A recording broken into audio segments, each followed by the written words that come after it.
ஒரு விவசாயி தன் தோட்டத்திற்கு தேவையான நீருக்காக தன் உறவினர்களுடன் சேர்ந்து கிணறு வெட்டினான். நிலத்தில் ஆங்காங்கே பள்ளங்கள் தோண்டி பார்த்தும் நீர் கிடைக்காததால் சோர்வாக அமர்ந்திருந்தான்.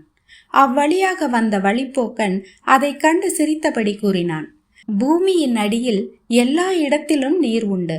பல இடங்களில் தோண்டுவதை விட ஒரே இடத்தில் நன்கு ஆழமாக தோண்டுங்கள், நீர் கிடைக்கும் என்றான்.